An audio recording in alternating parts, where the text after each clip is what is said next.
everyone, and welcome back. Thank you so much for being here. I really do appreciate it. I hope you all have had a wonderful day and a wonderful night. Continue to have a wonderful day and a wonderful night. Because the Zodiac Icon strive to be the most best and wonderful version of themselves, which is the true version of yourself. And for Bichal and Rina. So we're doing Prekei Mishnah 10. Let's jump on into it. Shiva Devarim Begulem V'Shiva B'Chacham. Chacham Eino Medaber B'Fnei Mi Shehu Gadol Mimenu B'Chachma U'Minyan Ve'Eino Nichnas L'Soch Divrei Chavero Ve'Eino Nivhal V'Hashiv Shoel Ka'inyan U'Meshiv K'Halacha Ve'Omer Al Rishon Ve'Al Acharon Ve'Al Ma Shalosh Shama Omer V'Lo Shamati Umodeh Al Ha'emet Bechilufehem Begolem. So, 7 things characterize a crude person and 7 a wise man. Wise man does not speak before one who is greater than he in wisdom. He does not interrupt the words of his fellow, and he does not become too bewildered to reply. He asks what is relevant to the subject matter and replies to the point. He speaks of first things first and of last things last. Concerning that which he has not heard, he says, I have not heard, and he acknowledges the truth. And the reverse of these is characterize a crude person, which is just what is crude person, what is a wise man. A crude person is someone that has knowledge and has character traits, but they're not refined. A chacham is one that's refined it.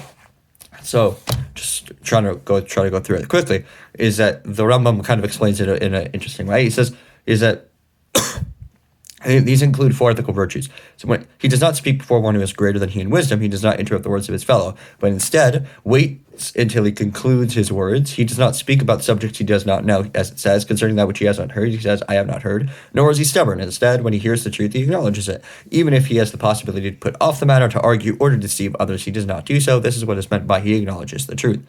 He also possesses 3 intellectual virtues. When someone tries to lead him astray in a point of sophistry, he does not become too excited or bewildered, and does not remain in a state of genuine doubt. Instead, he quickly senses the fault in the other's reasoning and reveals it. This is what is meant by he does not become too bewildered to reply. This is possible because of the speed of his understanding, his correct analysis of the sophist's words, and his distinction of the conceptual differences.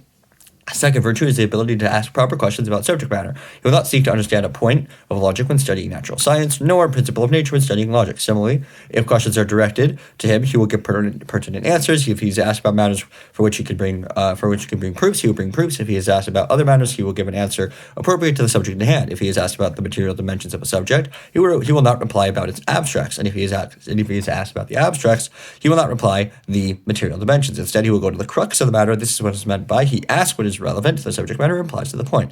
This ability comes only after much study. The third virtue is the ability to maintain a conceptual structure, to give priority to matters that should be given priority, and to delay matters that should not be given priority. This is what is meant by he speaks of first things first and of last things last.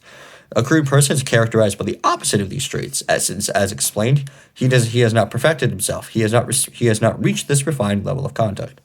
And yeah, so thank you so much for listening.